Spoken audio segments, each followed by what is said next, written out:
everybody, welcome to Bura. In this episode, I'm going to be talking about how 8 in 10 app developers want some pushback on the big app stores. All right, welcome back. So let's take a look at this article here. So this article is quite interesting because 8 in 10, or 4 out of 5, if you're going to reduce your fractions, developers back measures to rein in Google and Apple. And this makes a ton of sense because, as I mentioned in my last video, what has happened with mobile space is that your phone has now become an extension of you and the quality of life that you have. Without your phone, you can't get an Uber. You can't really do anything as much as you used to be able to. So if you're stuck somewhere and your phone is dead, if that's ever happened to you, you realize that you're kind of out of luck, especially if you don't have a charger here. And that's another issue which I could probably talk about. One time, I actually dropped my keys down the elevator shaft, and luckily I had my phone, and it ran out of power because it took like an hour for the elevator tech to get to my building. And what happened is that I had, a lightning cable, but if I had, let's say, a USB-C port, then I could have charged up my phone, and my phone went dead. But luckily what happened is that I got my keys and everything worked out. But so these are kind of the things that that has changed over the years. Now, what I find interesting is that there's an industry group that's bipartisan that would block app stores from favoring their own in-house apps. Now, this is huge. Now, I think this is absolutely necessary for the business here. Now, I could do a whole other episode on Udemy, but that's kind of interesting. Now, I really, really hope that this is the case, just because competition and like freedom of choice when it comes to these marketplaces is a really good idea, because if this happens, then a lot more quality products will come out, because things that are artificially put up to the top of any search engine algorithm will arguably not do as well as things that organically move up there. So this is something that's quite interesting here. And it goes on to say that Apple charges 30%, and then just 13% of apps developers survey oppose the bill. So when do you ever get this amount of people?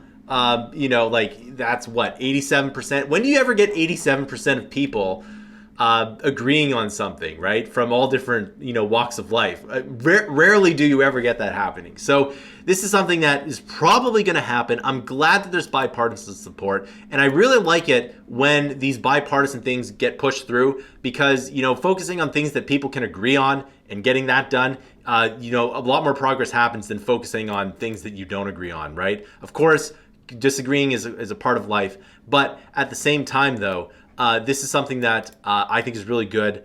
Now, of course, Google and Apple are going to fight this tooth and nail. Why? Because they're shareholders.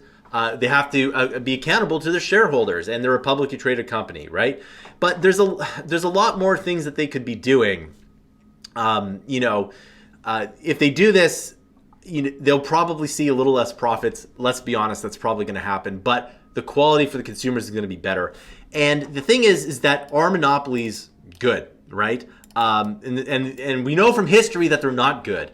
And there's a lot of debate around that. And should the government go and break them up? Was breaking up Standard Oil a good thing or a bad thing? It's difficult, because once monopolies, the whole reason against monopolies is that once they actually happen, they can start to price gouge, right? And we do kind of live in the age of monopolies. And the thing is that, like, a lot of these big companies, they just buy up smaller companies to add to their monopoly. And that's just been kind of a good business plan for startups, I actually remember, this was like 2009, where someone, and I'm not going to say who it was because it was something that's like, who is really, really prominent, said that selling to Google isn't a business plan.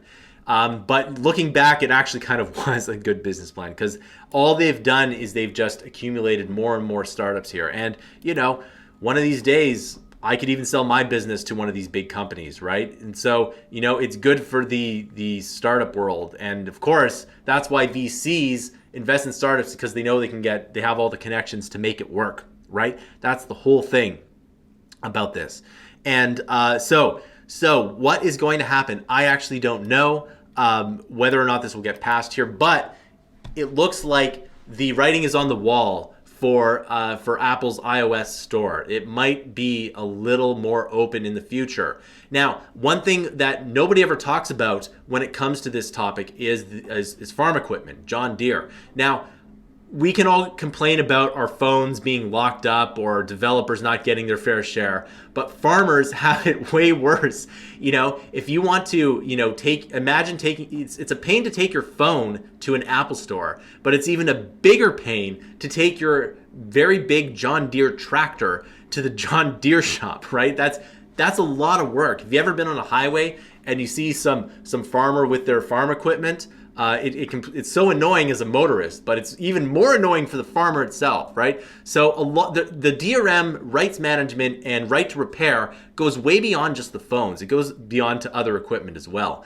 And I hope that a lot of laws do get passed to make this right to repair thing, a lot better. And you're starting to see it in Europe. Once it starts in one country, it goes to another and another and another, and eventually you'll be able to repair what you want to do, whatever it is you want to repair. And this is also really good because it will filter into the car industry, because I would love to be able to access my own car's software without doing some major hacks, right?